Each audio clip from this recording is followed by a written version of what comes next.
loss of Penn Station. Penn was so traumatic because this was something that belonged to everybody and that people felt was so beautiful and that they were so proud of it. They just took it for granted.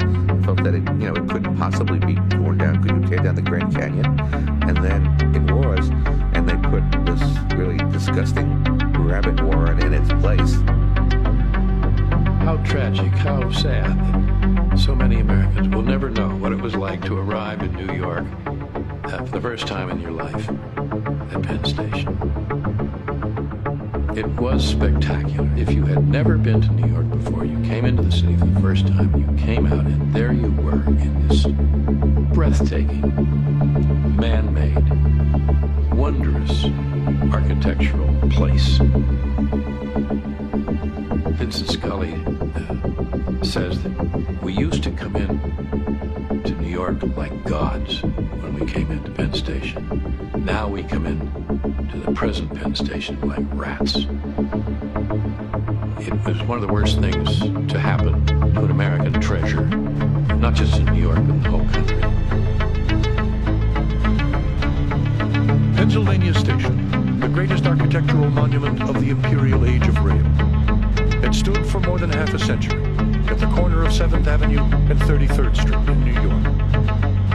When, in the spring of 1961, the financially troubled Pennsylvania Railroad announced plans to tear the magnificent structure down and replace it with a high-rise glass and steel office tower and sports facility, hoping it would bring in more money. Though some voices were raised in protest, the coalition of architects, writers, and historians who tried to stop the demolition could do nothing to save Penn Station from the wrecker's ball.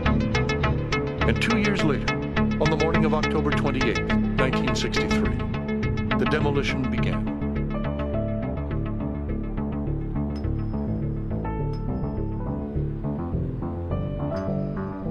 It would take more than 3 years in all to pull the great stone structure down.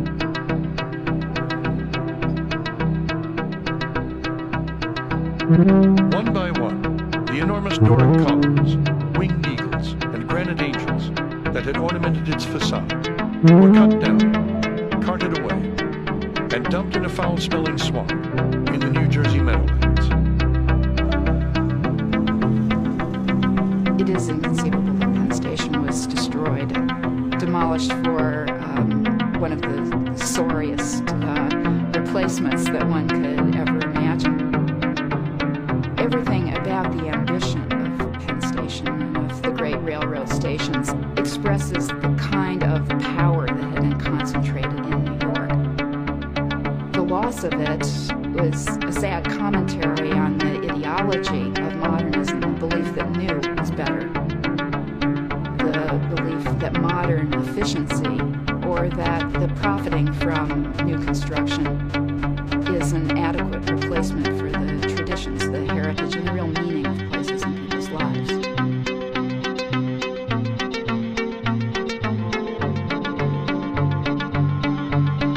The loss of Penn Station seemed to many an irrefutable confirmation that the age of rail had come to an end, and that the age of the automobile had triumphed. And in many ways, it had. But more than most people understood at the time, the destruction of Penn Station had marked a crucial turning point in the life of New York City. It's when that comes down that a sense of sacrilege really activates people. It's destroying the past. It is symbolic of the triumph of the auto era over the old interconnected mass transit operations. It generated, for many people, a different attitude about the new. Maybe the tradition of the new, wasn't something that we should celebrate so uncritically. I think what was gained was even more important than what was lost, and what was lost was, of course, one of the last really magnificent Beaux-Arts constructions in terms of design and space and material and architectural quality. That was lost. What was gained was an enormous groundswell, popular groundswell for preservation, that not everything was expendable, and that some things were worth a struggle, that you had to find uses, you had to find ways to keep the character and the quality and the continuity of a city. It went far beyond actually losing a station. It really was a sense of what is the city and how do you have that resonance, really, that you get from the past that makes the city rich and real and a rewarding place to be, that it isn't sterile. It isn't the product of building by the bottom line, which of course so much construction is.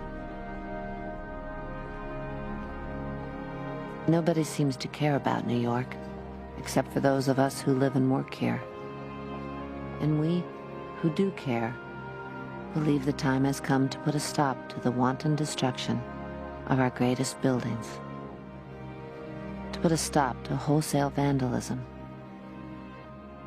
It may be too late to save Penn Station, but it is not too late to save New York.